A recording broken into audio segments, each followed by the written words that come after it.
Olá! Hoje a gente vai mergulhar fundo no sistema de gerenciamento de energia do nosso corpo, que é, olha, super inteligente. Vamos entender como ele decide onde gastar, onde economizar e, o mais importante, o que ele sempre protege, não importa o que aconteça. Para começar, vamos pensar numa situação que assombra muitos atletas.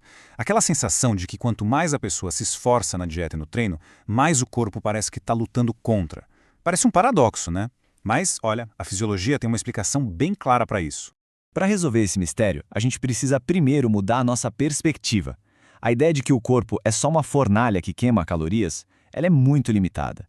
A verdade é que ele funciona como um sistema de gestão, sabe? Incrivelmente complexo e hierárquico. Uma verdadeira economia interna. E aqui está a ideia central de tudo. O corpo não só usa energia, ele administra essa energia com uma estratégia. Captar, distribuir, poupar e priorizar. Essas 4 ações, elas são a base de tudo o que acontece aqui dentro.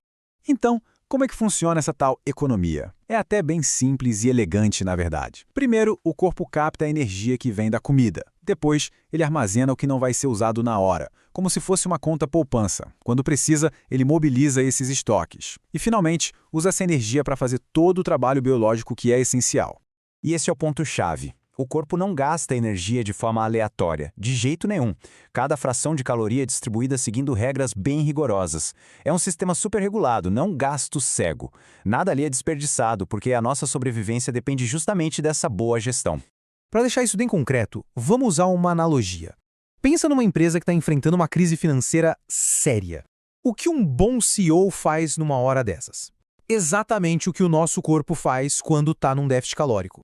A comparação aqui é perfeita. A empresa em crise, ela corta gastos que não são essenciais, certo? O corpo faz o mesmo, corta o gasto energético não essencial. A empresa adia os projetos de expansão. O corpo adia a construção de músculos.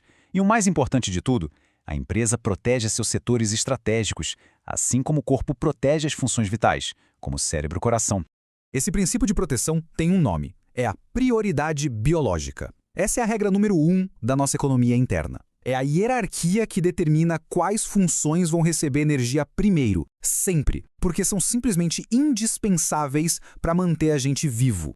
E quais são esses setores estratégicos? Bom, estamos falando da função do cérebro, do controle do açúcar no sangue, da integridade do coração e dos vasos, da manutenção das células e da oxigenação.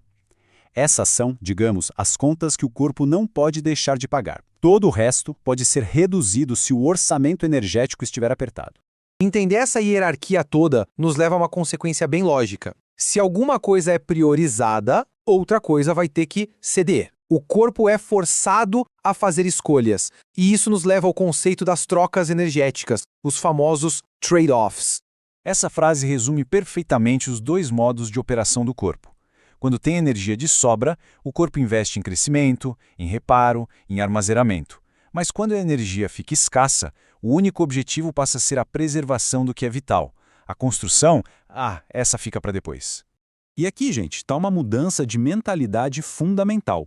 Aquela sensação de metabolismo lento, a fadiga, a queda de disposição, isso não é uma falha do corpo. Pelo contrário, é uma estratégia de defesa brilhante. É o corpo entrando em modo de poupança fisiológica para proteger os seus recursos, que estão limitados. Ou seja, é uma adaptação, não um defeito. Então, o que é uma troca energética, um trade-off?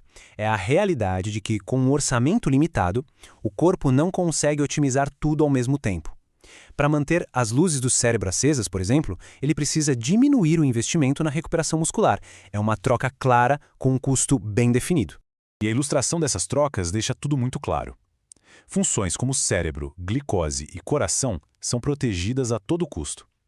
Já o desempenho de ponta, o crescimento muscular e a recuperação, esses sofrem cortes no orçamento.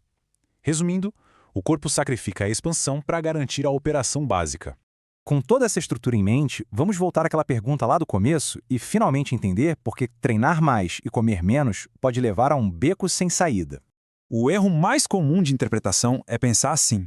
A lógica de, se o desempenho está caindo, eu preciso treinar mais forte para compensar, ignora completamente a realidade da economia biológica do corpo.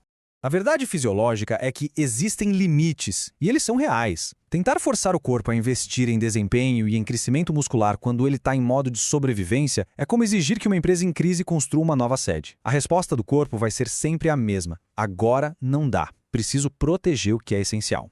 E aqui a solução para o paradoxo fica óbvia. A fadiga é uma estratégia para poupar energia. A má recuperação é um corte no orçamento de reparos e manutenção. A falta de ganho muscular é o projeto de expansão que foi adiado. E o platô no desempenho é só a consequência de um investimento reduzido. A grande conclusão é esta: o corpo não é nosso inimigo. Ele está constantemente tomando as decisões mais prudentes para garantir a sobrevivência. Fadiga e platôs não são sinais de falha, mas de uma gestão, inteligentíssima. A verdadeira pergunta que fica no ar é: será que a gente está trabalhando junto com essa inteligência ou está remando contra ela?